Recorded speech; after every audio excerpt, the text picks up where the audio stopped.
आत्मगुण रत्न पाके बना वंद जो, आप सा उच्च संयम संभाले श्रवण, हम धरा तुम गगन, हम धरा तुम गगन, गुरु चरण में नमन, गुरुवरम गुरुवरम हो मेरे गुरुवरम, हम धरा तुम गगन। आपके तप त्याग की ऊंचाई बड़ी, आपके त्याग तप की ऊंचाई बड़ी, हम न छू पाए तेरी चरण रज भली, आपका त्याग लगता बजाता है मन, हम धरा तुम गगन,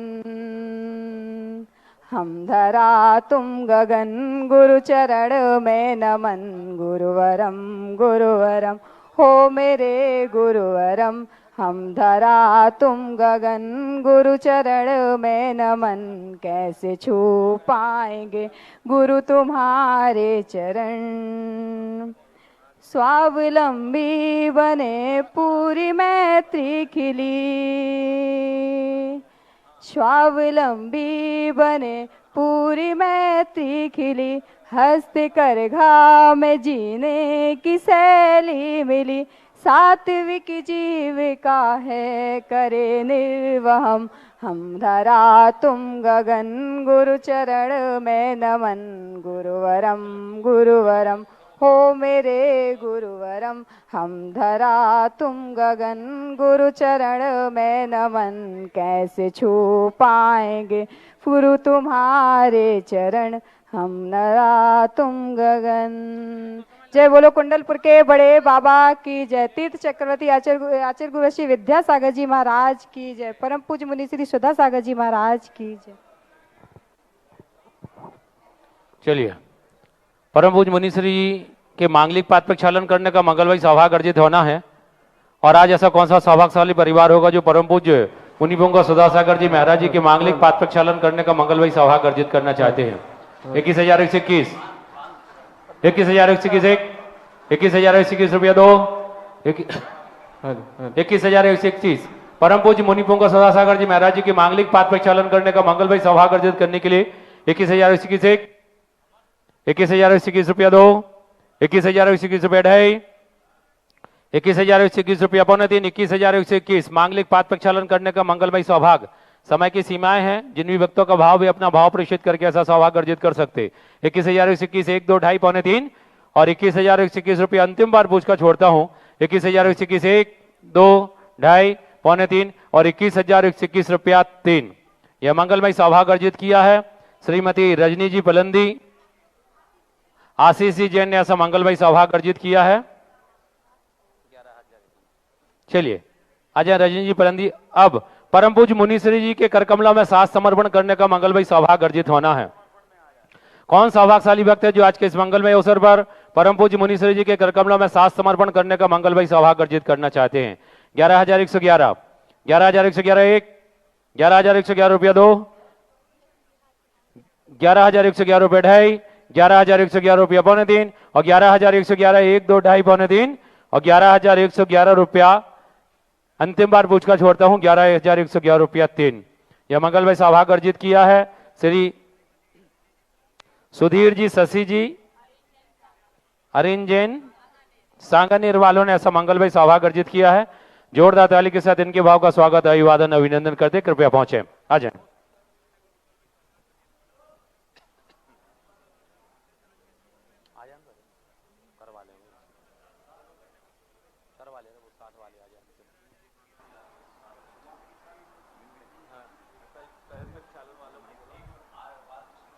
कल के परसों के पेपर में अभाना से, भक्तामर जी के पेपर में अभाना से कुमारी दिव्या जैन ने प्रथम स्थान प्राप्त किया था। वो आए और चरण प्रक्षाल में सहभागिता दर्ज कर सकती हैं। पहले मुख्य पुण्यार्जक आएंगे, उनके साथ सहभागिता आप दर्ज करेंगी। आपका पारितोष मैं चाहूँगा नवीन भैया आप कमेटी से बालिका के लिए गिफ्ट वितरित करें। और कल के भक्तामर जी के पेपर में कुमारी, चूंकि 1 सेकंड से बहुत लोग मिस हुए हैं, 28 नंबर बहुत सारे लोगों के हैं, 1 सेकंड से बहुत सारे लोग मिस हो गए हैं। मयूरी जैन गड़ाकोटा इन्होंने बाजी मारी है, तो अगर वो हैं तो आएं और अपना उपहार लें, नहीं तो कल चरण प्रक्षालन में सहभागिता दर्ज करें। आज का भी पेपर आपको 9 बजे प्राप्त हो जाएगा, उसमें दर्ज करें। दूसरा, कल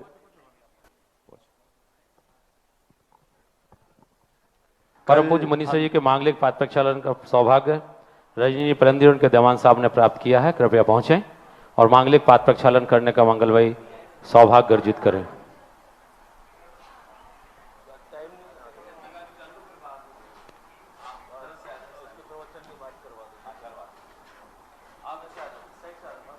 कल इस सदी के महान गुरु महाकवि गुरु नाम गुरु आचार्य ज्ञान सागर जी महाराज का समाधि दिवस है।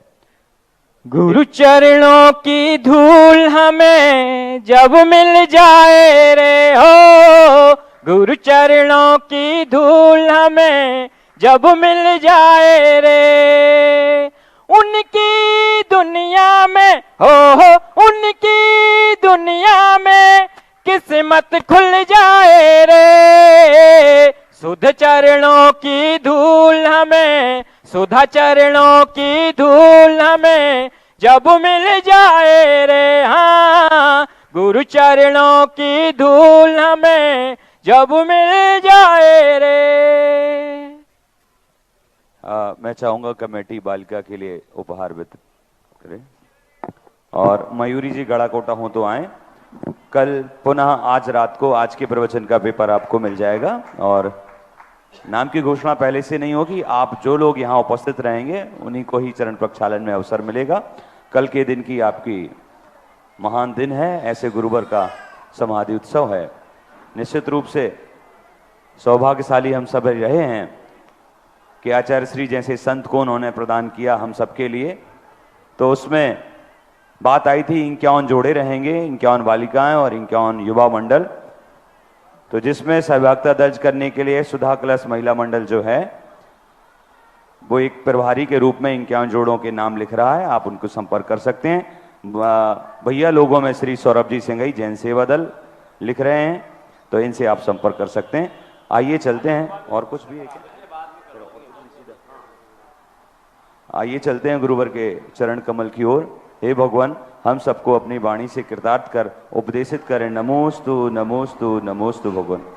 जय श्री ओम नमः शिदेभ्यः, जय श्री ओम नमः शिदेभ्यः, जय श्री ओम नमः शिदेभ्यः।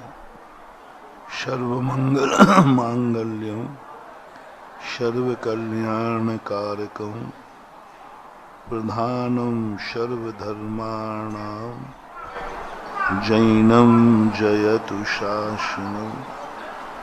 पंच परमेष्ठी भगवान की आचार्य श्री गुरुवर कुंद कुंद महाराज की, आचार्य श्री गुरुवर विद्यासागर महाराज की।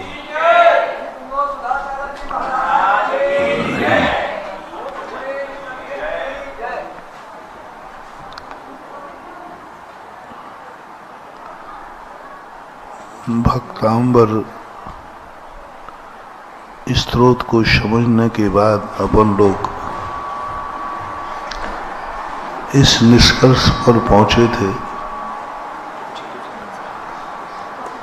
कि जो भक्तांबर क्लास के पूर्व जब हम यहाँ आए थे उस समय श्रृंखलाबद्ध प्रवचन चल रहे थे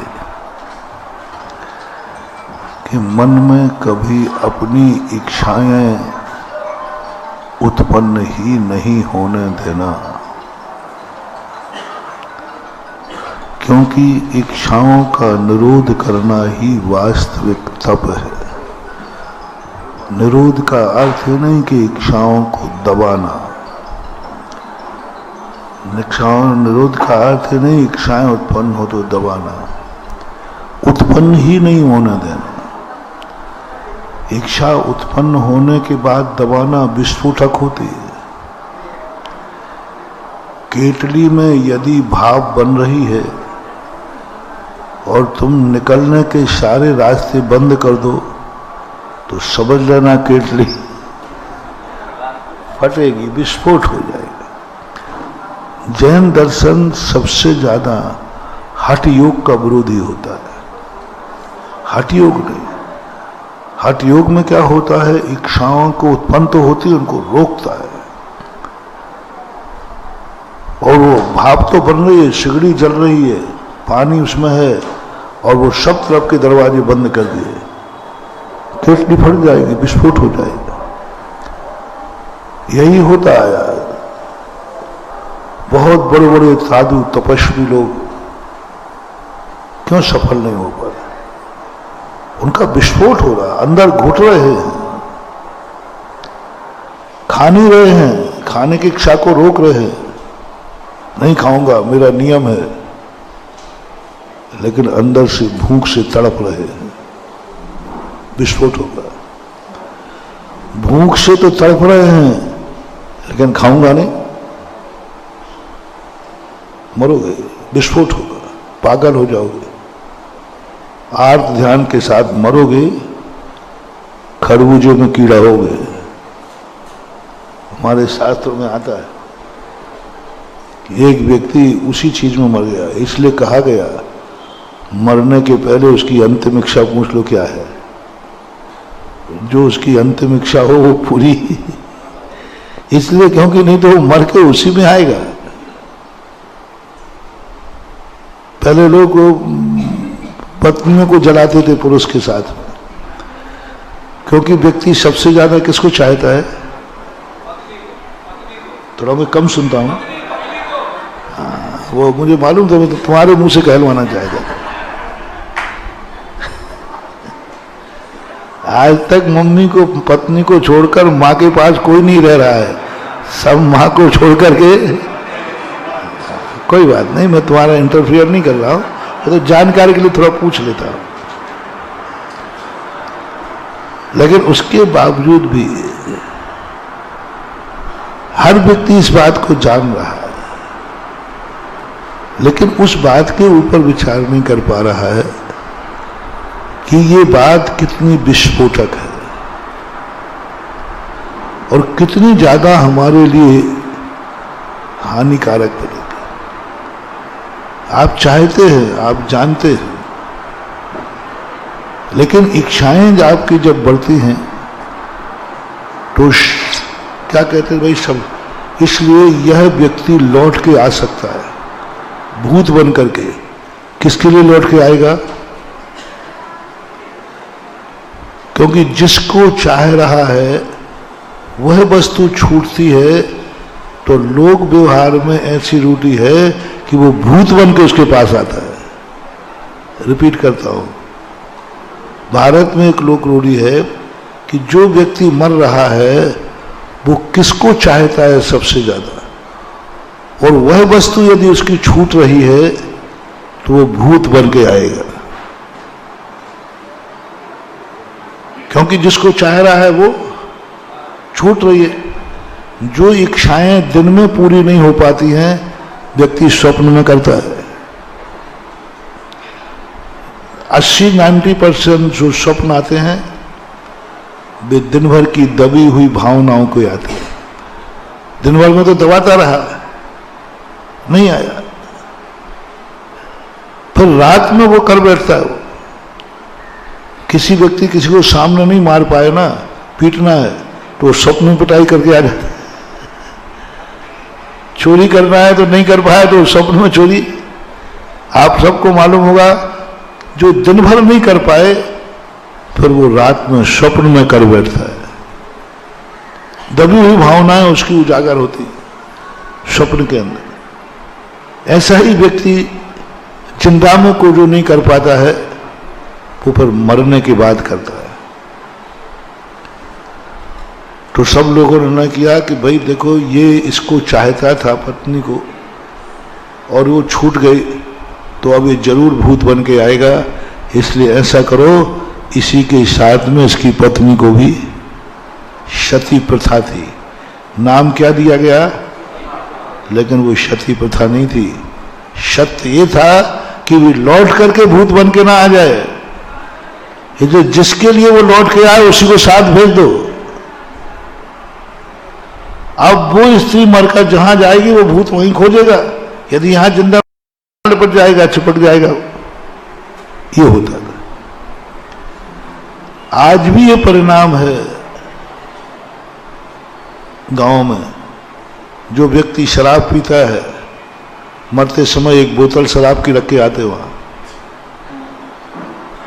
जो बीड़ी सिगरेट पीते हैं, माचो से बीड़ी का कट्टा वहां रख के आते, भैया यहीं तक रहना,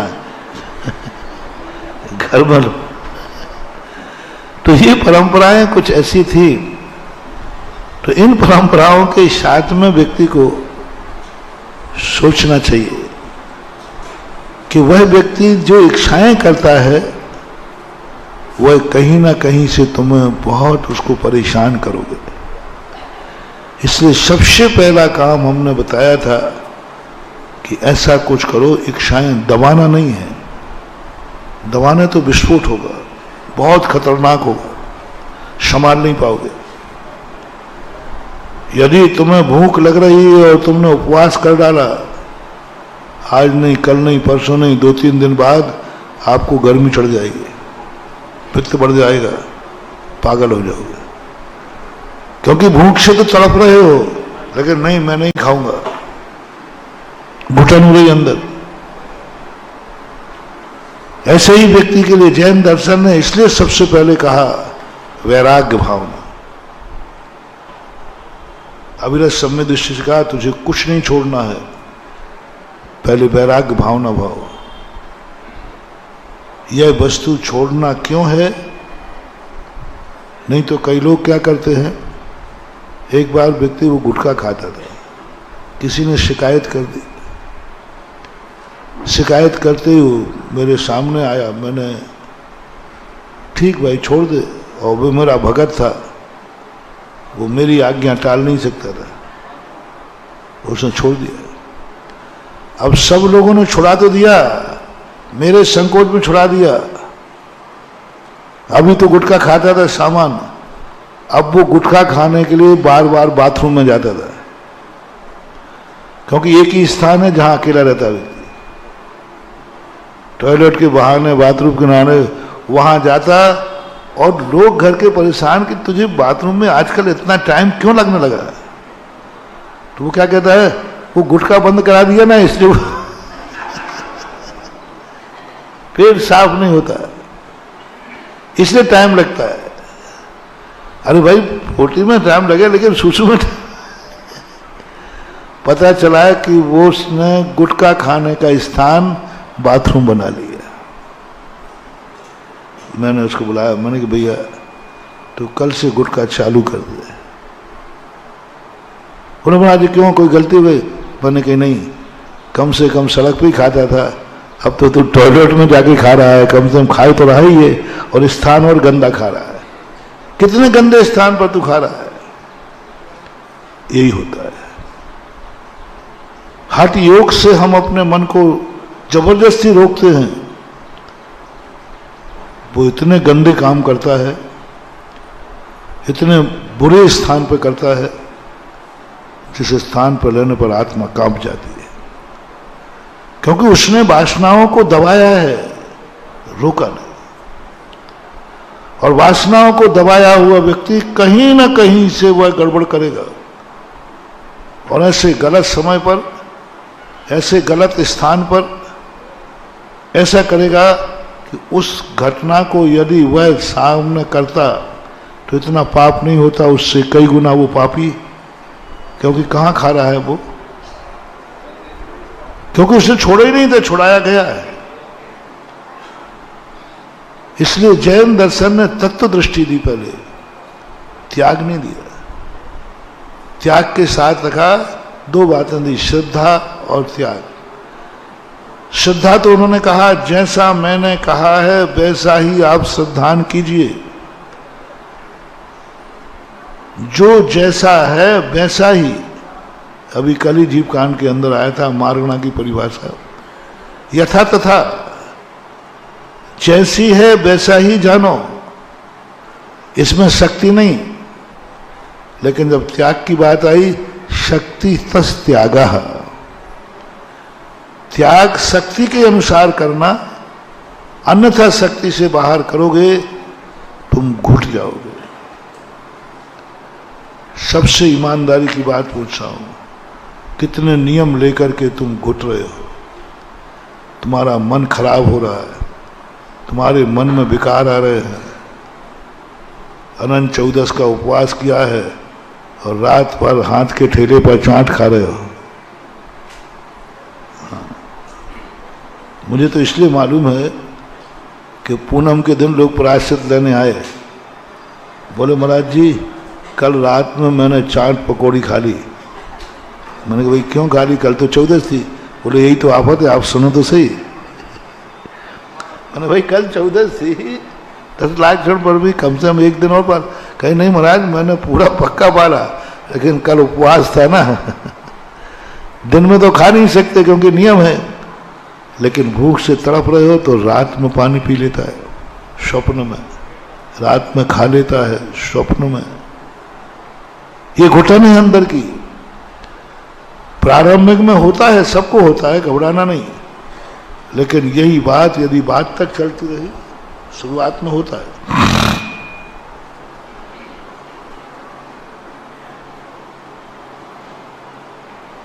शुरुआत में ऐसा कोई भी व्यक्ति नहीं है जिसको कभी छोड़ी हुई वस्तु की याद नहीं आई हो,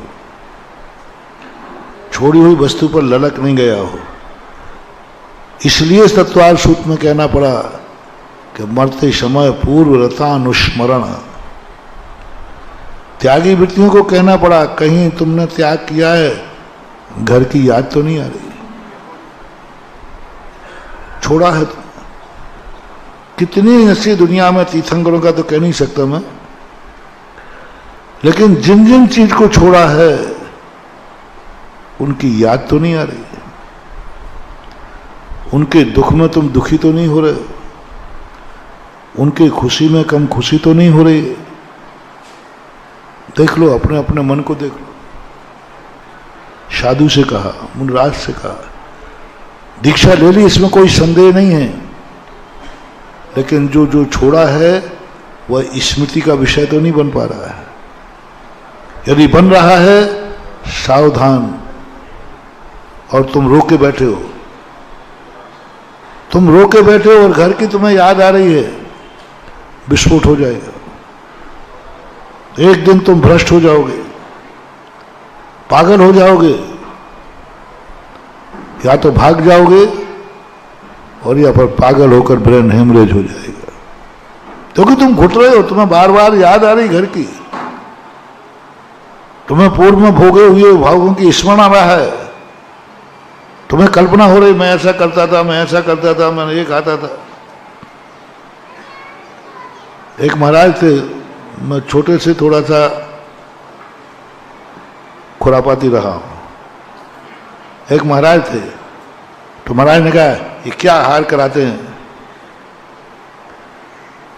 ये दूध क्या पिलाते हैं, पानी डाले थे।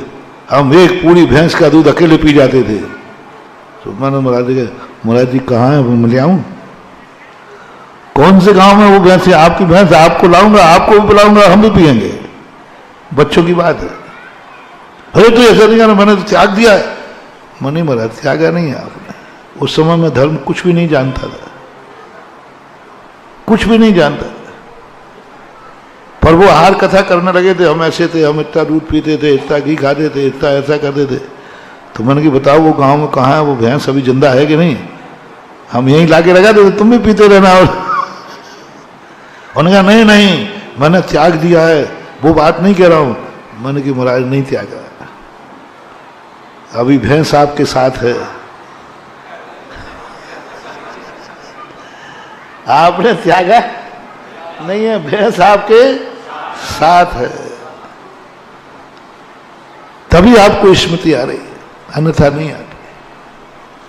ये जैन दर्शन का सबसे बड़ा, यदि यही घुटता रहा, ध्यान रखना वो मर करके भी उसी घर में, उसी रूप में, उससे नीचे रूप में कीड़ा आदि बन करके रहेगा।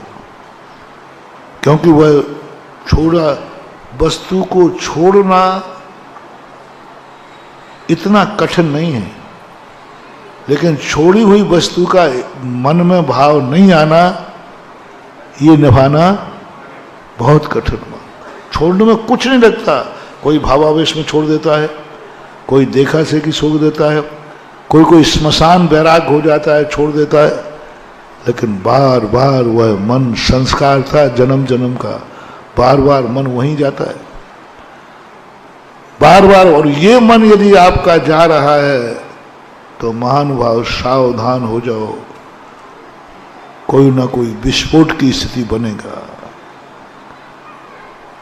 बिगाड़ेगा ये भ्रष्टाचार तुम्हारी समय, और समय तो तुम कर नहीं पाओगे, क्योंकि तुम और समय तो भक्त लोग तुम्हें कुछ सोच नहीं देंगे।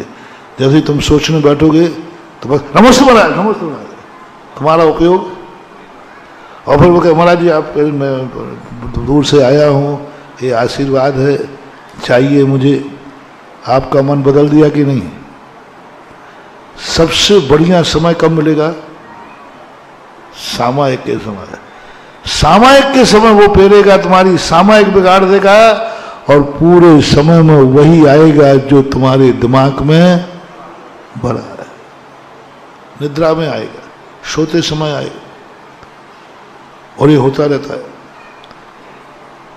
और इसी के जीतने का नाम मन की तरंगे मार ले बस, हो गया भजन, आदत बुरी सुधार ले बस, इतनी सी बात। साधु बनने के लिए कुछ नहीं करना, मात मन को मारना है, मारो। शरीर में तो बहुत ताकत है, मन की तरंगें उठती हैं, और तरंगें भावी कल्पना की नहीं, अतीत की स्मृति की जो तरंगें आती हैं वो खतरनाक। और उन तरंगों को रोकना है कि नहीं, जो छोड़ दिया छोड़ दिया।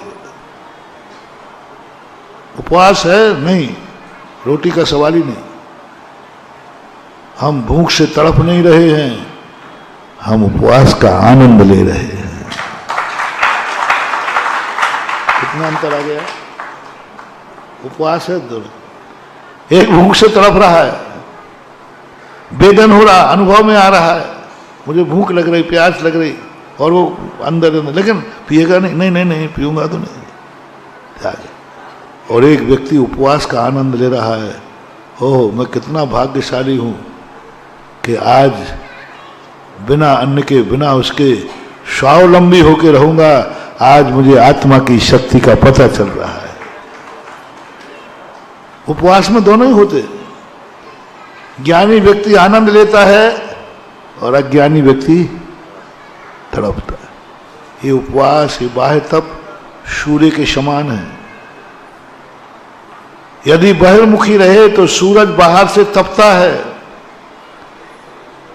बाहर से तपता है, और सूरज के अंदर देखो एयर कूल्ड है। सूरज बाहर जितना तप रहा है ना, इतना अंदर गर्म नहीं है, वहां तो एयर कंडीशन है। ऐसे ही उपवास आदि, अंदर चले जाओ तो एयर कंडीशन है, और बाहर आ जाओ तो तप तप करके तप जाओ। अंदर परिणाम की, शरीर तपता रहे उससे कोई फर्क नहीं पड़ता, लेकिन मन नहीं तपना चाहिए।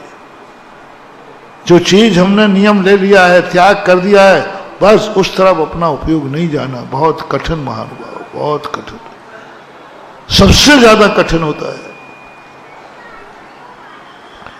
इसलिए उनको रोकना नहीं, प्रयास करो इच्छाएं उत्पन्न ही नहीं हो, इच्छाएं उत्पन्न ही नहीं हो। इसी के लिए तत्व दृष्टि है। इसलिए जगत का स्वभाव है संवेग वैराग्य अर्थम। इसलिए एक स्टेशन रख दी, यहां रुक कर देखो, क्या तुम आगे बढ़ोगे? आप देशविति महाविति बनोगे, त्यागी बनोगे? पहले एक नियम लो, जो छोड़ रहे हो उसकी याद तो नहीं आएगी। बस एक, जब भी कोई चीज त्याग करो उसके पहले कोई सावधानी नहीं रखना। चिंता मत करना, तुम्हारी उस नियम को पालन करने की शक्ति है। जिनवाणी में ऐसा एक भी नियम नहीं लिखा है जिसको अपन लोग पालन नहीं करते। वो माँ है, माँ कभी ऐसा नियम नहीं दिलाती जिसको हम पालन ही कर पाए। सब नियम हम पालन कर सकते, सब, ऐसा एक भी नियम नहीं है जिसको मैं पालन नहीं कर सकता। पंचम काल की मैंने आचार संहिता देखी, सब पालन कर सकते आराम से। जो जो नियम बना है कहीं भी गड़बड़ी नहीं होगी। फिर शक्ति त्याग क्यों लगाया? बस इसलिए कि तुम कोई नियम लेने के पहले अपने मन से पूछो, छोड़ने के बाद उसकी याद तो नहीं आएगी? बस मस्ट एंड मस्ट, छोड़ने के बाद याद तो नहीं आएगी? यदि याद आएगी थोड़ा रुक जाओ, थोड़ा रुक जाओ, थोड़ा रुको। जब तुम्हारा मन कहे हाँ अब मुझे याद नहीं आएगी, उसी समय छोड़ देना, तुम सफल हो जाओगे। 12 साल तक बारिशरण महाराज पुष्पलाल को समझाते रहे। छोड़ तो दिया ही था उसने, घर नहीं गया था, वनवास में था, लेकिन मां कुछ भी ग्रहण नहीं कर रहा था, कुछ भी ग्रहण नहीं कर रहा था। वनवास में था, मुनिराज के साथ था, मुनिचर्या पालन कर रहा था, केशरौंज कर रहा था, पिछी कमंडल था, 28 मूल गुणों का पालन कर रहा था, निर्दोष, कहीं कोई गड़बड़ नहीं, 28 मूल गुणों का पालन कर रहा था पुष्पलाल। लेकिन बस उसे एक कमी थी, घर की याद आती थी, घर की याद आती थी, बच्चों की, पत्नी की, माँ की, उसका क्या हो रहा होगा, वो कैसे जी रही होगी, ऐसा वैसा। घर की कमियां तो तुम्हें मालूम रहती हैं। अब मैं यहाँ आ गया, वो पड़ोसी परेशान कर रहा होगा, मैं यहाँ आ गया, वो अब दुकान पे कौन बैठ रहा होगा, मैं आ गया, अब क्या होता होगा। बारिशन पढ़ कर लिए कि ये मुनि तो बन गया है और चर्या में भी कहीं दोष नहीं लगा रहा है, लेकिन इसको घर की याद सता रही। 12 साल तक मेहनत किया। 12वीं साल में जब महाराज ने कहा नहीं, ये व्यक्ति मुनि बनाने के बाद भी ये व्यक्ति दुर्गति जाएगा, मुनि बन के मरेगा और दुर्गति में पड़ेगा, मुनि पद बदनाम हो जाएगा, और मैं भी, मेरे लिए भी ये मर के भूत बनेगा कि इसने जबरदस्ती मुनि बनाया था। यही है, आज तो मेरा दोस्त है, कल मुझे भूत बन के परेशान क्योंकि इन्हीं ने हमें जबरदस्ती बैराग। ये तो ध्यान रखना, मार मार के मुल्ला मत बनाना। हाँ, जबरदस्ती त्यागी वृत्ति नहीं बनाना, जबरदस्ती दीक्षा नहीं देना, जबरदस्ती त्याग नहीं देना। नहीं तो जिसने त्याग दिया है वो मर के उन्हीं को चुकेगा और फिर भूत बन के आएगा बेटा। इसलिए आचार्यों को बहुत खतरा है कि यदि कोई शिष्य ने ये ठान लिया इसी बाबा ने मेरा घर और मर मर करके वो जाके भूत बन के चिपक गया तो तुम्हारी चर्या को भी जीना मुश्किल कर देगा। इसलिए स्पष्ट कहा है, धर्म को थोपना नहीं। महावीर चाहे थे तो सारे विश्व को अपने चरणों में झुका लेते। महावीर चाहे तो सारा दुनिया महावीर के अनुयायी होते। महावीर चाहे थे तो जिनेंद्र मंदिर के अलावा दुनिया में कोई दूसरा आयतन नहीं होता, लेकिन महावीर ने नहीं चाहा। इतनी शक्ति थी। स्वधर्मेंद्र से कहते थे जाओ, कोई भी व्यक्ति कहीं नहीं जाएगा, सीधा जैन मंदिर आएगा। स्वधर्मेंद्र को क्या लगना था, 1 मिनट में सबको इकट्ठा कर लेता है। और तुम कहीं जाते और वहीं पर तुम्हारे पास झापड़ मापड़ मार देते, तुम्हें तो ही भग जाते। महावीर चाहते तो पूरों को अपना फॉलोवर बना देते, लेकिन उन्होंने स्वधर्म से नहीं कहा, स्वयं शक्ति का प्रयोग नहीं किया। वो जानते थे धर्म बुलाने से नहीं होता है, धर्म आने से होता है। डर भयासा स्नेह लोभाश्य कुदेवा गम लिंग नाम। भय और स्नेह और लोभ से धर्म नहीं किया जाता, धर्म अंदर के वैराग्य भाव से किया, कोई जबरदस्ती नहीं की। ऋषभदेव ने अपने पोते के साथ जबरदस्ती नहीं की, चाहते तो कर सकते थे। सौधर्म उनसे कह सकते जाओ मालिश को पकड़ के लाओ, अच्छे से नहीं माना तो डंडे मार के लाओ, रस्सियां बांध के लाओ, मेरा पोता है। मैंने कहा नहीं, जबरदस्ती लाओगे विस्फोटक बन जाएगा, दुर्गति हो जाएगी। नहीं किया। जैन दर्शन में जबरदस्ती है ही नहीं, स्वेच्छा पूर्वक पूर्ण वैराग के साथ, पूर्ण वैराग को। 12 साल के बाद महाराज बारिशन कहते हैं ये मुनि की अपेक्षा घर में रहे तो इसका कल्याण है, क्योंकि ये घर की याद नहीं छोड़ पा रहा है, इसको अपने परिवार की याद आ रही है बार बार। प्रारंभ में तो इसलिए सोचा उन्होंने कि चलो भाई शुरुआत है, थोड़ी बहुत आ जाती है, चल जाएगा। 1 साल हो गए, कोई बात नहीं, 2 साल हो गए, 3 साल, कितने साल हो गए? 12 साल, हाईएस्ट 12 साल हो गए, एक युग खत्म हो गया। अब भी उसको नहीं छूट पा रहा है, तो अब नहीं, अब तो इसको घर भेजना ही श्रेष्ठ है, घर भेजना ही श्रेष्ठ है।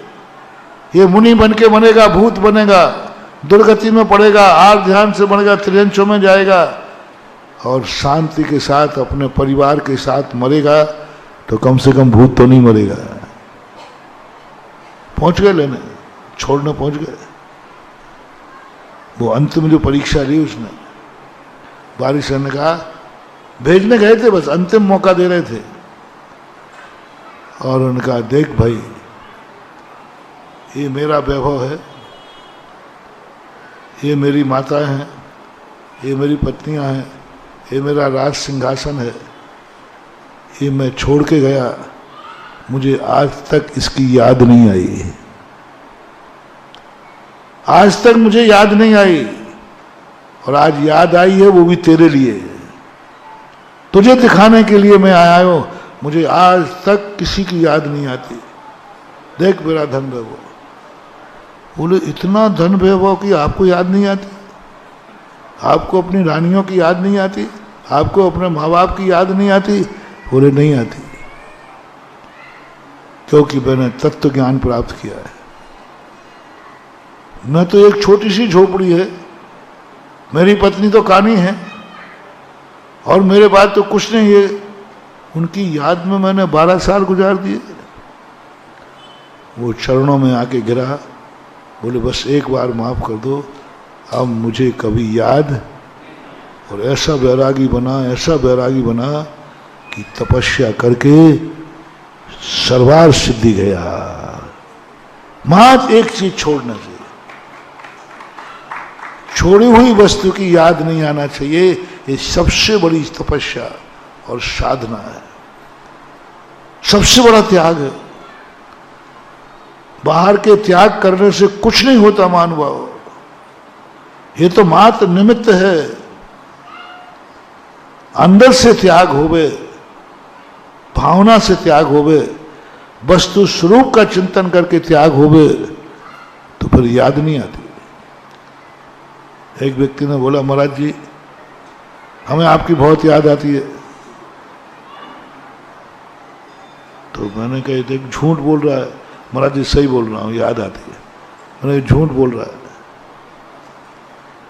यदि तुझे मेरी याद आती होती तो मेरी गद्दी में कुलबुड़ी चलना चाहिए। ऐसा आप लोग बोलते हैं ना, कोई मुझे याद कर रहा है, तो मैंने कहा भाई मेरी तो गद्दी कभी खुलवा नहीं, और तुम्हारी याद से यदि मेरी बुद्धि में कुलकुली आ जाए तो अभी तक तो मेरी चमड़ी निकल जाती, क्योंकि मुझे तो कितने याद कर रहे। बोलो कहाँ कहाँ के लोग याद कर रहे हैं? हजारों लाखों लोग, पता नहीं कितने लोग याद कर रहे हैं, पर मेरी गद्दी में तो आज तक खुली चली नहीं तुम्हारे कारण से। तो नहीं महाराज जी देखो आप झूठा आरोप मत लगाओ, सही में आपकी बहुत याद आती है। तुम्हारे को तो कहना क्या चाहता है? बोले बस इतना ही कहना चाहता हूं आपको भी कभी हमारी याद आती है कि नहीं?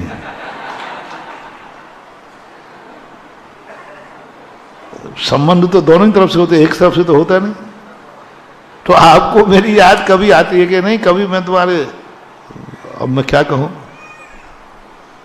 मैंने कहा ये याद तो नहीं आती,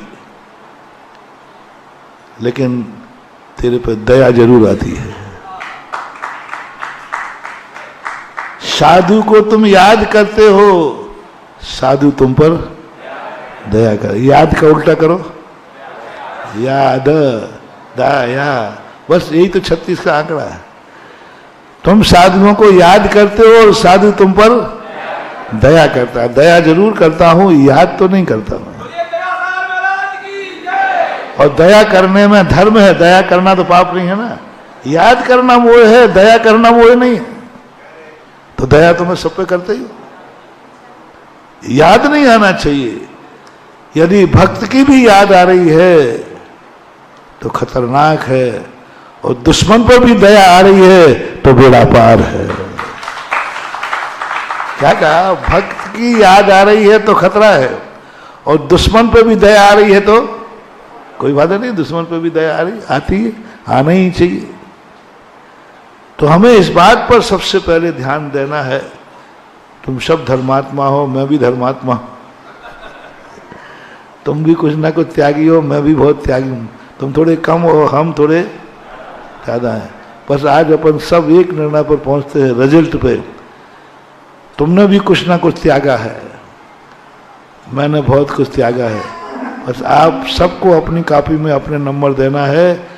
जो जो तुमने त्यागा है उसकी याद तो नहीं आ रही, याद तो नहीं आ रही। तुमने उपवास किया है, रोटी की याद तो नहीं आ रही है। तुमने रात्रि भोजन त्याग किया है, रात में खाने की याद तो नहीं आ रही, पूर्व में खाया हो। तुमने धन दान में दे दिया है, अब उसकी याद तो नहीं आ रही। अरे इतनी बड़ी बोली ले ली, ले तो ली, अब इतनी बड़ी बोली ले ली, ले तो ली, अब याद आ रही तो रुपया बड़ी मुश्किल से कमाया था और महाराज जी की बातों में आ गया और बोली ले ली। यहां बैठा है राजू। अरे इससे अच्छा तो चौका नहीं लगाते, कल हार हुए और 25 लाख की बोली लेना पड़ी। याद तो नहीं आ रही रे, नहीं आएगी मुझे मालूम। और मैं समझ जाता हूं, लोग कहते महाराज जी आप जिसकी तरफ देख दो वो दान देने को तैयार हो जाएगा। आप किसी से कह दो, आप मुंह से बोलो तो सही। मैंने कि मैं नहीं बोलूंगा, क्योंकि यहां तो कह देगा, बाद में उसको याद आएगी कि इतना पैसा चला गया, इतना पैसा चला गया। दान देने के बाद, त्याग करने के बाद याद नहीं आना चाहिए। बस गया गया, दान गया, वो अब मेरा नहीं, छोड़ दिया, अच्छा हुआ। त्याग का आनंद आना चाहिए। त्याग के आनंद में बाधक बनता है याद, स्मृति। त्याग के अब हमने सबको छोड़ ही दिया है, आनंद ही आनंद है। अब छोड़ी हुई वस्तु याद आएगी तो इस आनंद में क्या हो गया, रंग में भंग, सब खत्म कर दिया। और जन लेना है ही नहीं, मिलना है ही नहीं, त्याग तो कर दिया, सब कुछ त्याग कर दिया। अब मिलना का सवाल ही नहीं, मन से नहीं, वचन से नहीं, काया से नहीं, मिलना ही नहीं है। त्याग में पक्का है, फिर मन में क्यों ला रहा है? और मन में आ रहा है, आप रोक नहीं सकते। रोकोगे बहुत खतरनाक चीज बनेगी तुम्हारे लिए। जैन दर्शन ने कहा है कि यदि कोई विचार तुम्हारा नहीं रुक रहा है तो घुट घुट करके मत मरो, चाहे भली तुम्हें नियम तोड़ना पड़े तो तोड़ दो, मुनि पद छोड़ना पड़े तो छोड़ दो। मुनि पद पे मर करके कीड़े मत बनो, क्योंकि तुम्हारे मन में क्या चल रहा है? मुनि भेष में भी 7वें नरक की आयु का बंध हो सकता है। एक कहानी आती है हमारे शास्त्रों में। एक राजा था, वह मुनि बन गया, राजकुमार को राजगद्दी दे दी और बस राजगद्दी बन गया। उसी समय इसका एक दूसरा दुश्मन राजा था जो इसके सामने कभी गर्दन नहीं उठा सकता था, लेकिन सोचा अब तो ये राजा बन गया, अब इसके बेटे को निपटाता हूं। उस राजा ने आक्रमण कर दिया राज्य पर, और राजा साहब ने अभी दीक्षा ली थी, राजकुमार राजा बन गए। और श्रावक लोग महाराज जहां जंगल में बैठे थे, अब ऐसे महाराजों के घरों में कोई भी घटना घट जाए तो आप लोग महाराज को सूचना देने के लिए बहुत तैयार रहते हो। बहुत खतरनाक हो तुम लोग, इतने खतरनाक व्यक्ति हैं, सबसे ज्यादा निकृष्ट हैं। जिस घर को छोड़ दिया है साधु ने, उस घर से तुम संबंध बना के रखते हो। तुम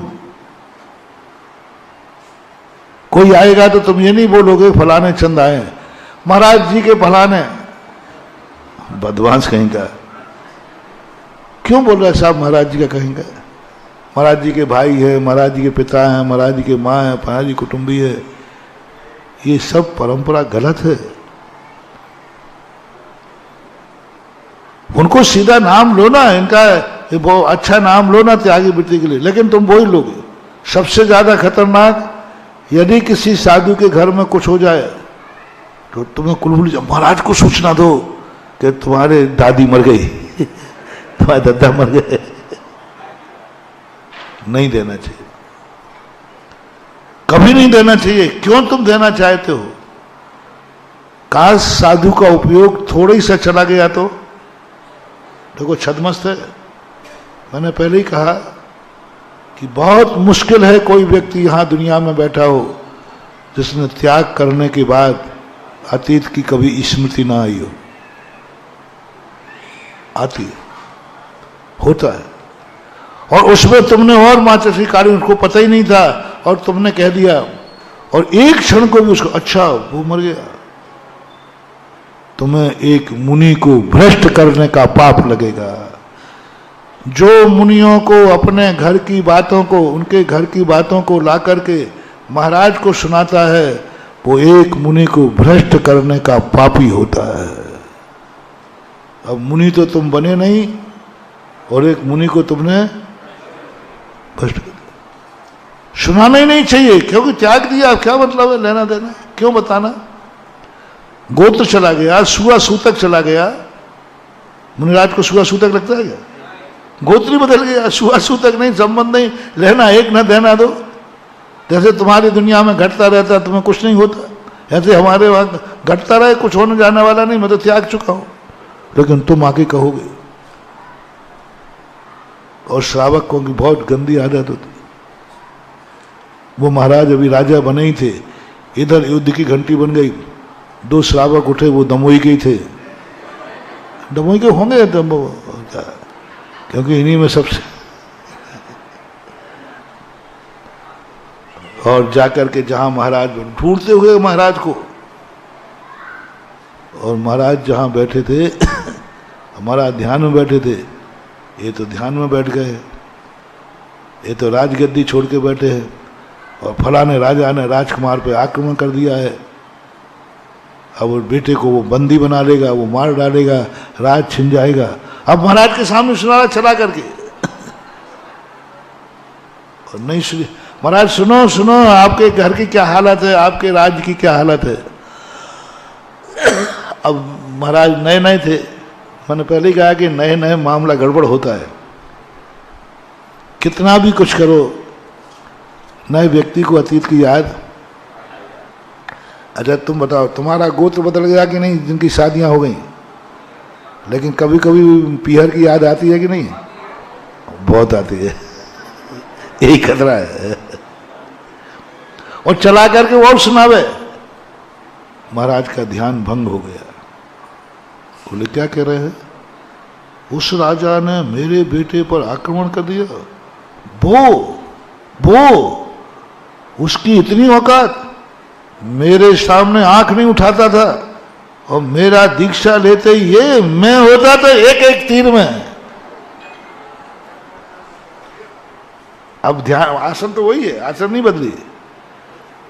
मैं होता तो उसको बताता कि क्या होता, आंख नहीं उठाता था, मेरे दीक्षा लेते ही आक्रमण कर दिया। मैं होता तो एक एक में। कौन सी आकृति बन गई, युद्ध में पहुंच गए। महाराज कहाँ थे, मुनिवर पहुंच कहाँ गए, और मार काट चालू, मार काट चालू। ऐसी तलवार चलाता, ऐसे चलाता, ये चलाता, ये चला, सब चालू चल रहा है। उधर समूषण में दोनों श्रावक पहुंचते हैं। बोले महाराज जी, हमारे राज्य के राजा साहब ने दीक्षा ले ली है, उनको मोक्ष कब होगा, वो ध्यान में बैठे हैं, मोक्ष कब होगा उनको, क्या स्थिति बनेगी उनकी। तो उन्होंने कहा इस समय वो 7वें नरक की आयु का बंद कर रहे हैं, गति का, नरक गति का बंद कर रहे हैं। मुनि पद से उनके परिणाम हट चुके हैं।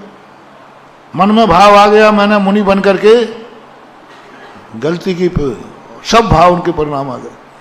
नियम व्रत लेने के बाद नियम को तोड़ना जरूरी नहीं है, इतना ही भाव आ गया मैंने नियम लेकर के गलती की, बस गया, नियम खत्म हो गया। अब पाल रहे हो नियम सब है, लेकिन आपका नियम चला गया। रावण नरक नहीं जाता क्योंकि इसके पास एक नियम था। एक छोटा सा भी नियम है तो दुर्गति, लेकिन अंत में उसके परिणाम क्या हो गए, काश मैंने ये नियम नहीं लिया होता तो खत्म हो गया। महाराज ने भी यही भाव आ गया, नरक आयु का बंद कर रहे। अब श्रावकों को किसी मुनि की इतनी बड़ी पोल पट्टी पता चल जाए अरे फिर तो श्रावक, अरे राम राम राम राम, ऐसा डंडोरा पीटा, देखो ये बने महाराज, नरक जाएंगे नरक। बताओ, श्रावकों को कोई महाराज की थोड़ी बहुत गलती पता चल जाए, फिर देखो आपको, अरे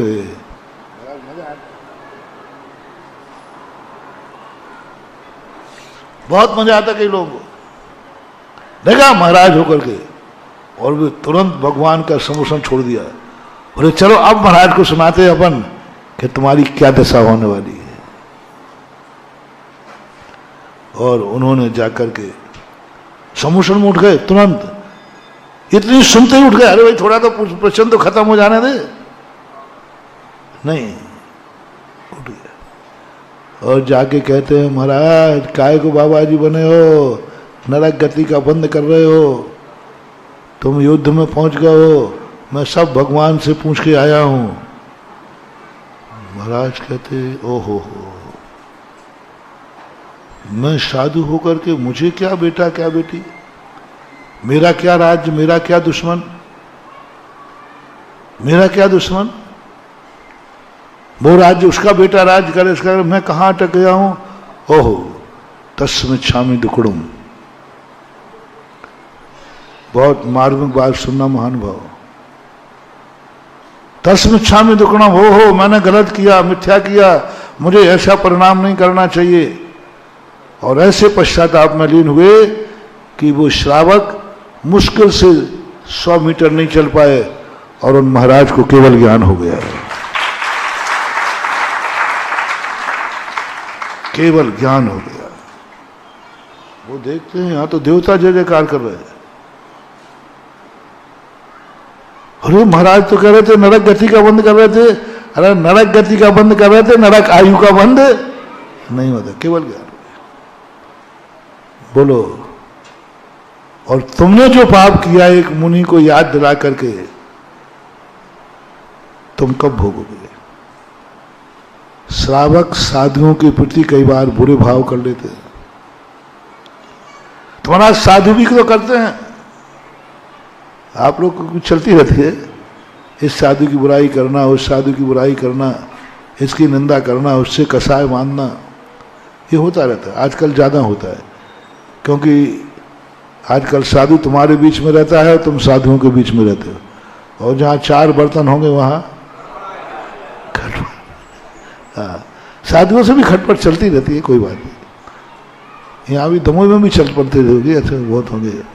इस साधु से हमारी बनती है, इससे थोड़ा हाँ कह दिया करें, थोड़ा हेल्प करें।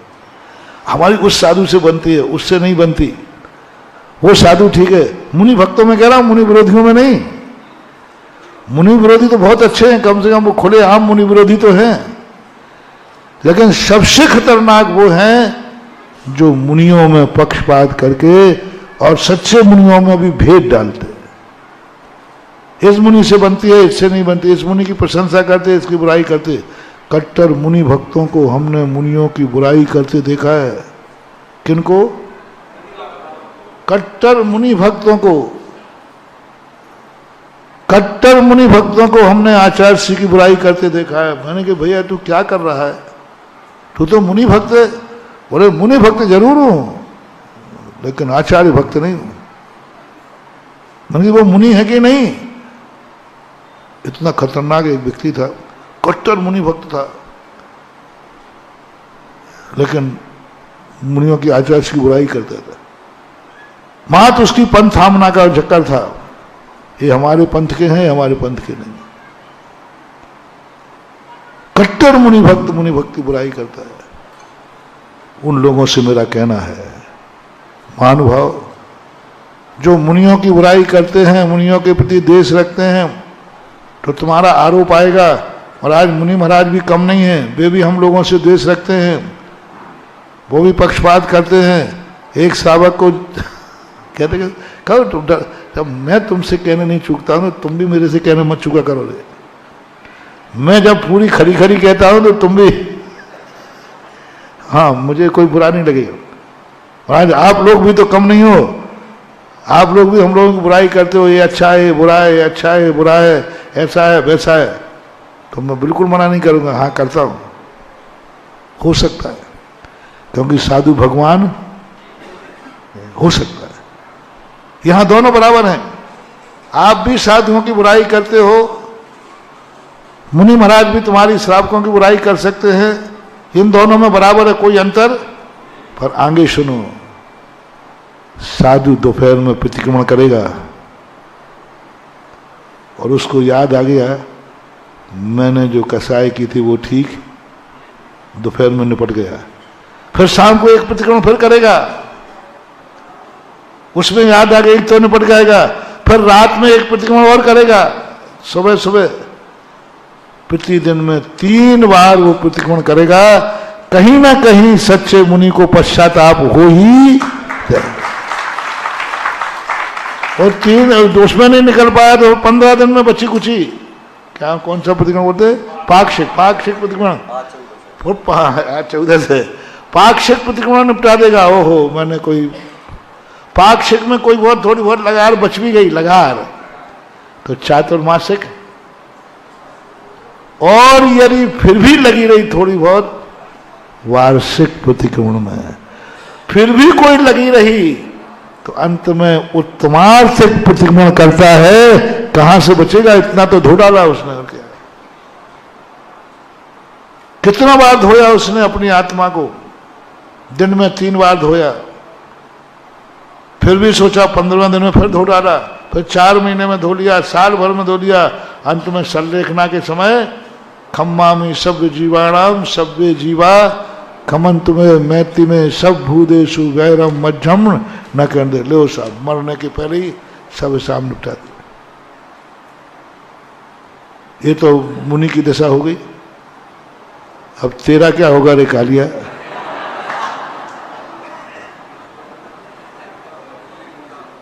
तूने तो यदि साधु की बुराई कर ली तो अब तू प्रतिक्रमण तो करता नहीं, ना देने के देवे से करे, ना रात से करे, जिंदगी में मरने के समय भी नहीं करे। मरते समय भी तू किसी ना किसी कसाई के साथ मरता है। 90% ग्रस्त क्षमा मांग के और क्षमा करते हुए नहीं मरते। 90%। कितने लोग क्षमा मांग के और क्षमा मांग के मरते हैं? नहीं मरते, कसाई के साथ मरते। बल्कि बेटे से और कहता है, बेटा पड़ोसी से कंप्रोमाइज नहीं करना। सुना है कि महाराज आ रहे हैं, वो तुझे समझाएंगे महाराज की बातों में, महाराज पास जाना ही मत। ऐसे कसाई लोग हैं गृहस्थ, जो बेटे को भी कसाई दे के जाते हैं, बेटे को भी कसाई बना करके जाते हैं। क्या होगा? देखा कि महाराज को केवल ज्ञान हो गया, लो उन्होंने तो पश्चाताप कर लिया, उन्होंने तो लगी हुई आग बुझा दी, लेकिन तुम्हें आग लगाने का पाप तो बंद है।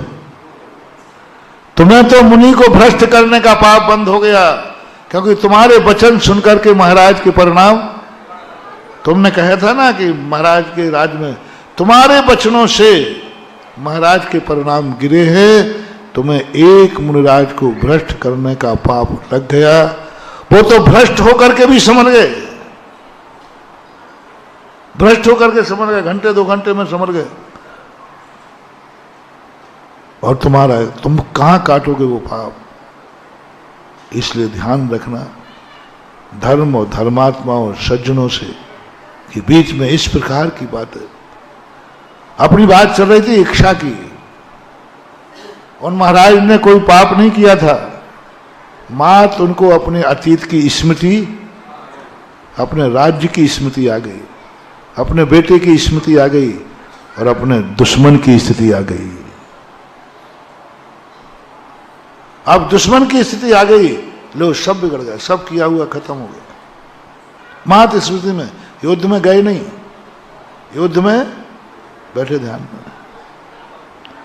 सबसे पहले किया जाता है, मित्र हो अथवा दुश्मनी हो। त्याग करने के बाद दुश्मन को भी दुश्मन मान रहे हो तो भी खतरनाक है। उसके संबंध में भी एक कहानी हमारे शास्त्रों में, एक महाराज थे, राजा थे, उन्होंने मुनि दीक्षा ले ली, और मुनि दीक्षा लेने के बाद आचार्य महाराज बिहार करके ले गए उस राज्य में जहां उन महाराज जब वो राजगद्दी पे थे उनका कट्टर दुश्मन था, हमेशा लड़ाई चल रही थी। आचार्य महाराज जी तो कहते महाराज जी वहां मत जाओ, अब आप हमारे गुरु बन गए हो, और वो राजा हमारा दुश्मन है पीढ़ी दर पीढ़ी का, वो ऐसी धुलाई करेगा, अब आप हमारे साथ आप भी पिटोगे, आप उस राज्य में मत जाएं, दूसरे राज्य में बिहार करें। लेकिन आचार्य ने कहा कि नहीं, मेरा बिहार तो उसी राज्य में होगा और उसी राजधानी में जाऊंगा। देखना कैसे, वो कहता है गुरुदेव मरोगे मरवाओगे, आप मत जाओ, बहुत खूंखार दुश्मन है, मैं जानता हूं, मैंने उससे कई बार युद्ध लड़े हैं, बहुत खतरनाक है। अब तो मेरे पास कुछ नहीं, उस समय तो सेना थी, सत्य था, सब कुछ था, अब तो वो ऐसा देख करके बढ़िया निपटाए। आचार्य सब जानते हैं थे इसको वैराग्य नहीं है, इसको अतीत स्मृति में आ रहा है, अतीत स्मृति में आ रहा है, वो कथा है, ये वर्तमान नहीं देख रहा है। और महाराज जानते थे कि वो राजा बहुत न्यायप्रिय राजा है, जब युद्ध में उतरता है तो सबको निपटा देता है, लेकिन जब धर्मात्मा बन जाता है तो धर्म की मर्यादा का, महाराज मैं तो जाऊंगा। वहां जाकर के जो नए महाराज बने थे वे संघ के बीच में छुप रहे हैं, कोई राजा को खबर नहीं दे देवे, पीछे से अपना मुंह दिखा रहे हैं, कोई राजा को खबर नहीं दे देवे। आचार्य सब देख रहे हैं, आहार चर्या। तो वो राजा पहुंचा गुरु के पास जिसने दीक्षा ली थी, महाराज जी जब तक आप यहाँ हो तब तक मेरा उपवास है, तब तक मेरा उपवास है। आचार्य समझ गए इसलिए आहार को नहीं जा रहा है, कहीं आहार के समय पकड़ लिया था। आहार के समय राजा ने पकड़ करके धुकाई कर दी तो गुरु महाराज ने कहा नहीं, कोई उपवास नहीं, जब तक मैं वहां हूं आपको प्रतिदिन आहार को उठना है, टेक टू ऑर्डर। उन्होंने कहा मर गए। देखो महाराज जी मत भेजो, अभी तो कम से कम सब संग है, सबके बीच में बैठे हैं, आहार के समय तो आप भी साथ नहीं रहोगे, और वो कहीं ना कहीं पकड़वा देगा और ऐसी धुलाई करेगा कि आप मेरे गुरु हैं कि दुश्मन हैं। गुरु ने कुछ नहीं, आहार को उठोगे। ठीक है, उसने सोचा आहार को उठूंगा, जहाँ राजगद्दी का महल है, राजमहल, वहाँ नहीं जाऊंगा, मैं तो किसी छोटी बस्ती में आहार कराऊंगा, धीरे पास में, नन्हे मंदिर के आजू बाजू में कहीं है कोई कुलिया में छोटे से घर में आहार करके जल्दी आ जाऊंगा। महाराज समझ गए कि ये बचना चाह रहा है, और ने कहा इधर आओ, आज तुम्हारा नियम है, व्रत पे संज्ञान गुरु देते नहीं, तुम जाकर के आज आहार राजमहल में जो चौका लगेगा उसी में आहार करोगे, नहीं लगेगा तो वापस आओगे। अब वो कहाँ गया, बोले गुरुदेव आप गुरु नहीं हो, पूर्वों के बैरी हो। उस राजमहल में वो अंदर बंद करके, क्योंकि हमने कई बार उसकी भी सुटाई की है, कई बार मैंने उसको बंदी बना करके मारा है। वो एक एक चीज हरी करके और हमें बंद करेगा महलों में, चमड़ी उधेड़ेगा, महाराज मार डालेगा, आप नहीं जानते हो। गुरु ने कहा नहीं, जाना पड़ेगा तुझे। वो भाव बिगड़ गया, ये गुरु ने ये बैरी मरवाना चाहता मुझे।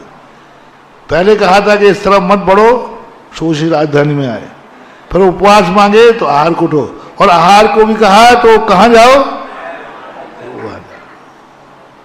टेक टू ऑर्डर, गुरु कहेगा। वो कहा ठीक है महाराज अब जा रहा हूं, अंतिम विदाई। अब लौट के तो आना ही नहीं है, तो आप तो वो तो मारेगा, बस अब संलेखना दे दो, जा रहा हूं, सब आपका अंतिम, क्षमा करना गुरुदेव गलती हो गई हो, क्योंकि अब लौट के तो अंजू लेकर कांपते हुए जा रहा है, आज मौत है। आहा, उधर राजमहल के नीचे राजा सम्यक दृष्टि था, और वो देख करके, महाराज को देख कर आते देख करके झुक रहा, ओहो ये महाराज धन्य है, महाराज जो आज महाराज बन गए, मैं अभी इन्हीं पापों में लिप्त हूँ, इसी संसार में लिप्त हूँ। नमोस्तु, झुक रहा है, झुक रहा है, नमोस्तु महाराज, नमोस्तु महाराज। आप लोगों पढ़ गाते समय क्या हाल होते हैं, ऐसे ही वो हो रहा है, ये देखता है, ये तो झुक रहा है, ये तो नमोस्तु नमोस्तु बोल रहा है। अरे नमोस्तु नहीं बोला, ये बदमाश है, मायाचारी से बोला है, वो आता ना, नमन नमन में फेर है, अधिक नमे बेईमान, दगाबाज दूना नमे चीता चोर कमान। हाँ, नमन नमन, अधिक नमे बेईमान, चीता कितना नपता है, और कमान धनुष की, तो कमान, चीता चोर कमान, ये अभी मुझे अच्छी तरह ले जाएगा नमोस्तु कर करके, और अंदर ले जाने के बाद निपटाएगा। अब जाना तो है ही, गुरु का आदेश है।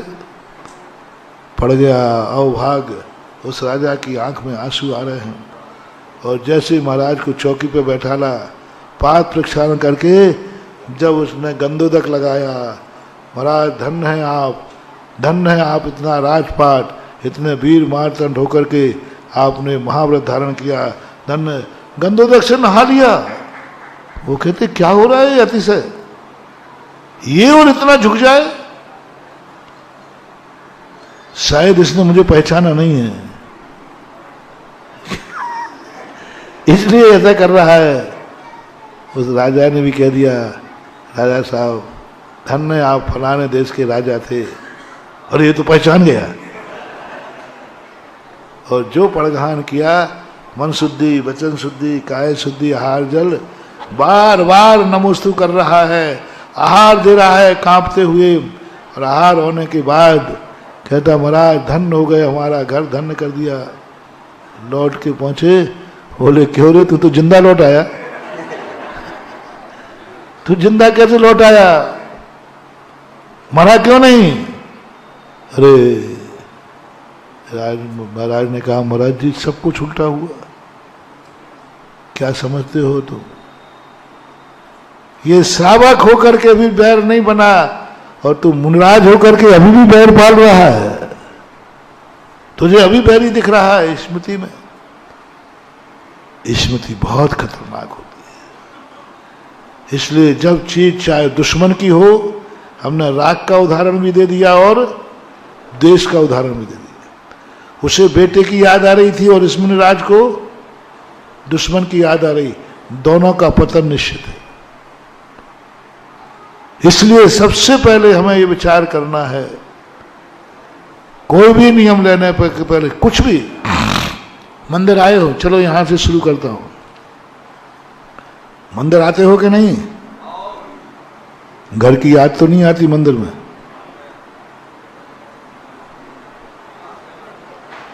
मंदिर आए हो, घर की याद तो नहीं आती? यदि याद आती है तो आते जाओ मंदिर, जाते जाओ, कुछ नहीं होने वाला।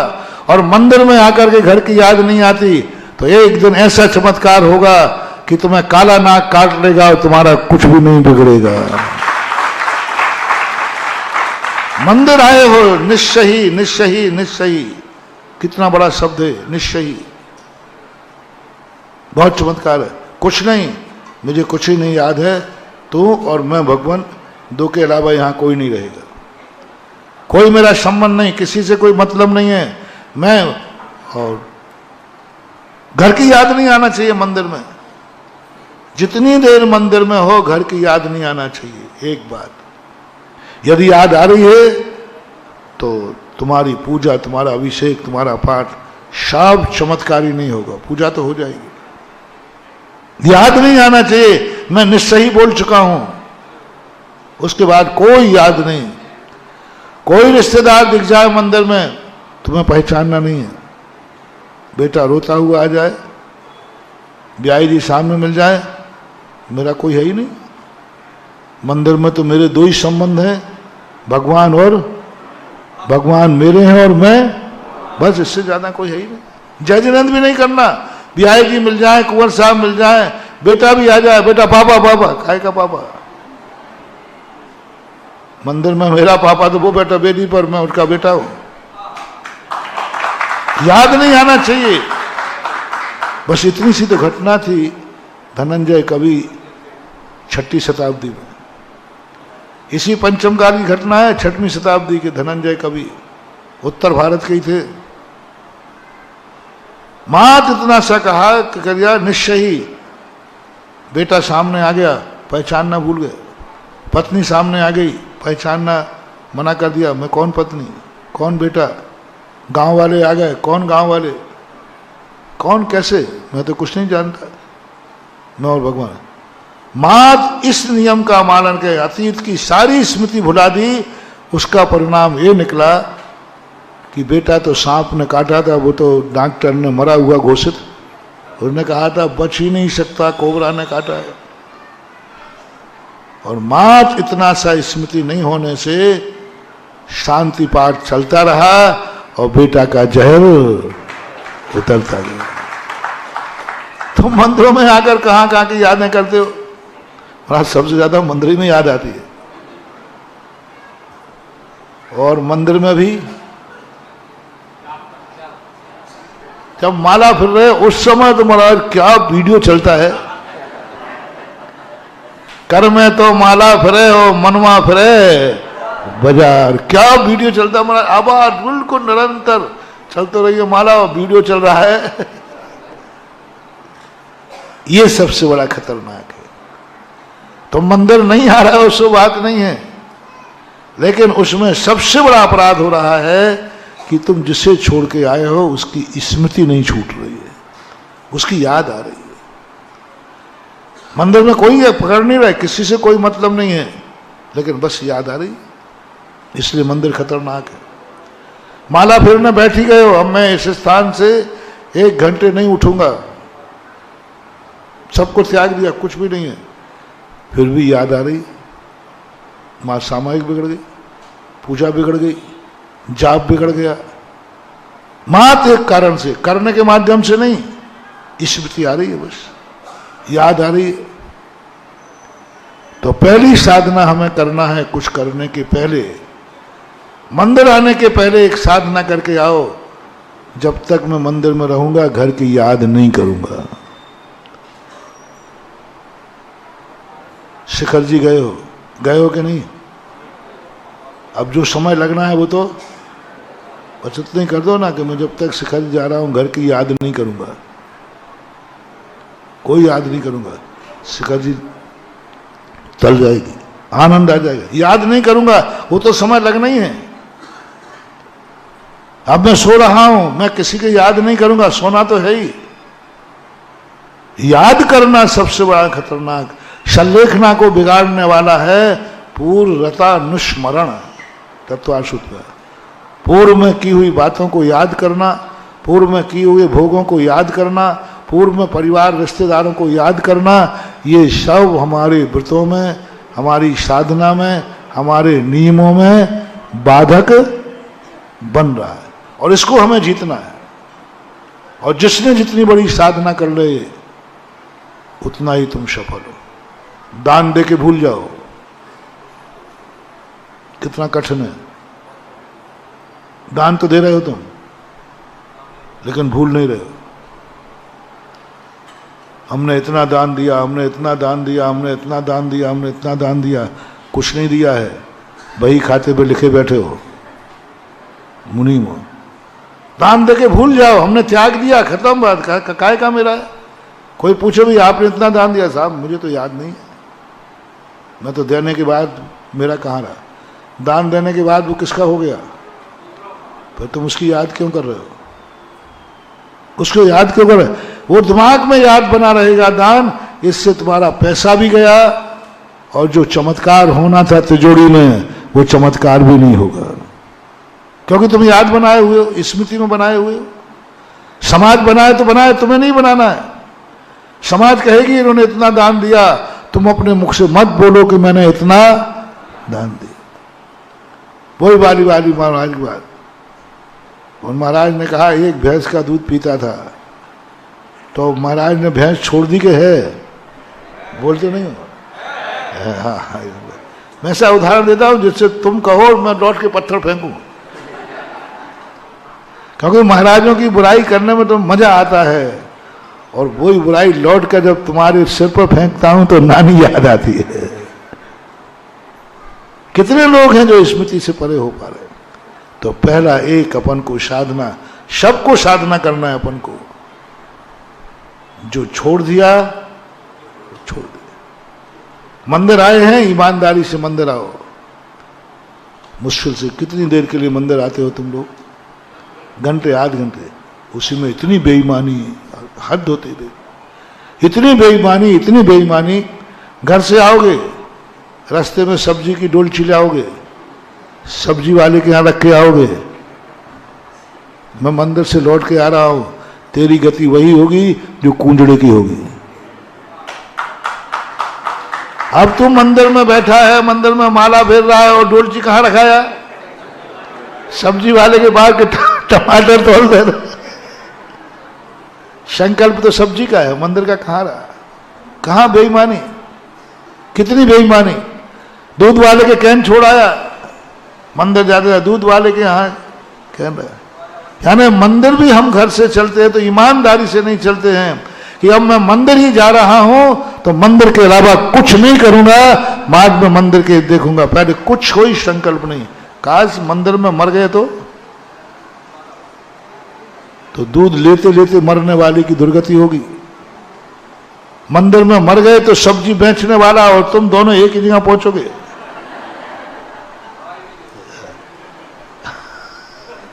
सब्जी वाला कहेगा सेठ जी आप,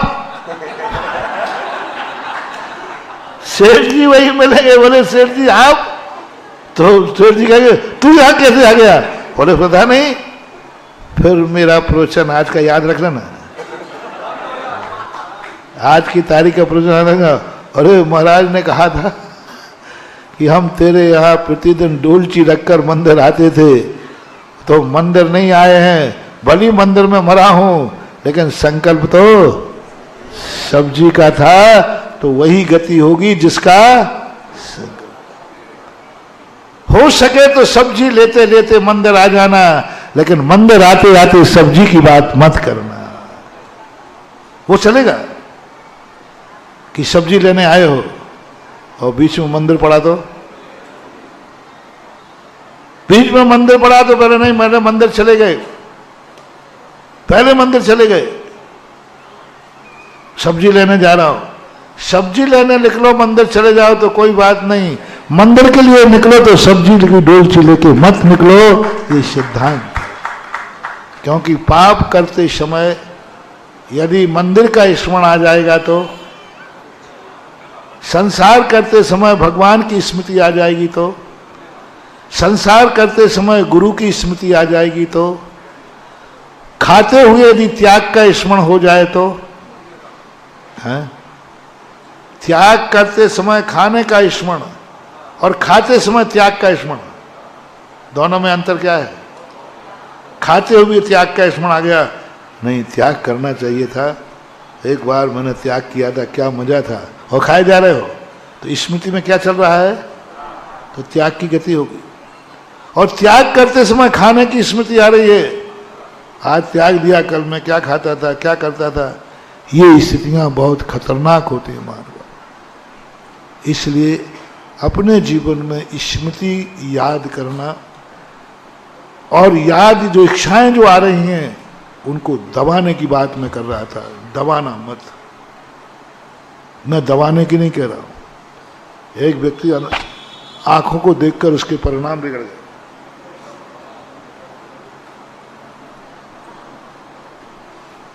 आंखों को देखकर परिणाम बिगड़ गए उसके। उसने कहा ये आंखें बुरी हैं, न ये आंखें देखती और ना मेरे बुरे परिणाम, तो उसने गया और दोनों आंखें फोड़ ली। अब फोड़ने के बाद तो मामला और गड़बड़ हो गया, अब तो और घुटने लगा।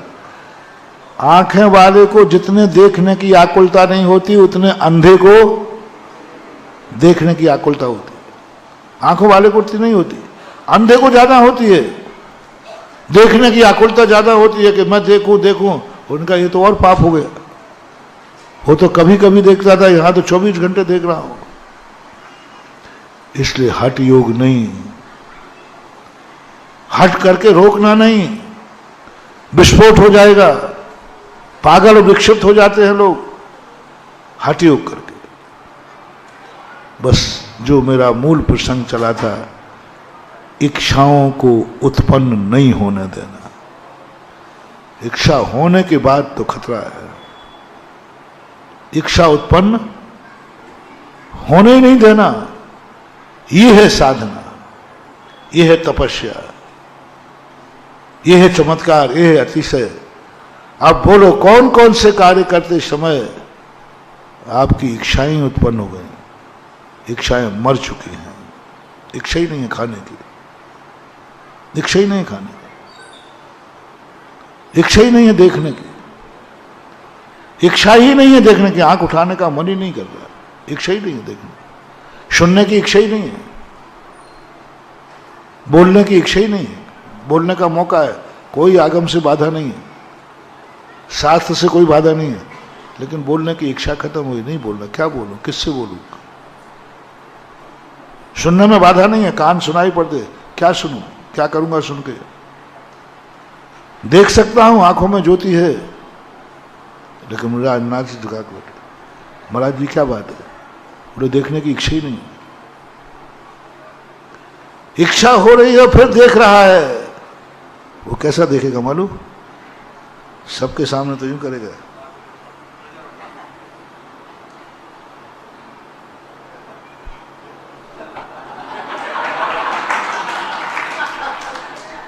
देखो इशारे में समझ जाओ आप, घूंघट डालेगी 2 फुट का और देखेगी कि घूंघट में झांक झांक करके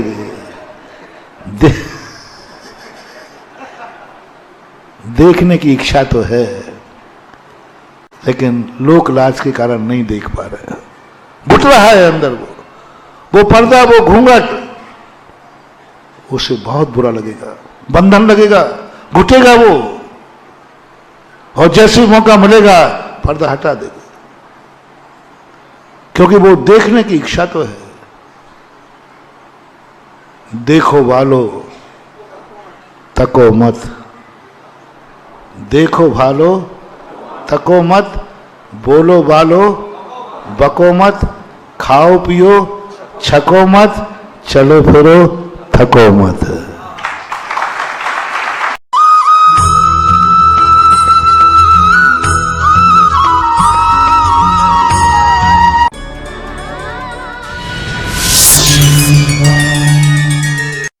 राष्ट्रीय राजधानी दिल्ली से 144 किलोमीटर की दूरी पर राष्ट्रीय राजमार्ग 9 पर मुरादाबाद शहर में 130 एकड़ के विशाल परिक्षेत्र में फैली तीर्थंकर महावीर यूनिवर्सिटी, जिसे TMU के नाम से भी जाना जाता है, 14 कॉलेज एवं 57 एकेडमिक डिपार्टमेंट के साथ TMU में वर्तमान समय में 1000 फैकल्टी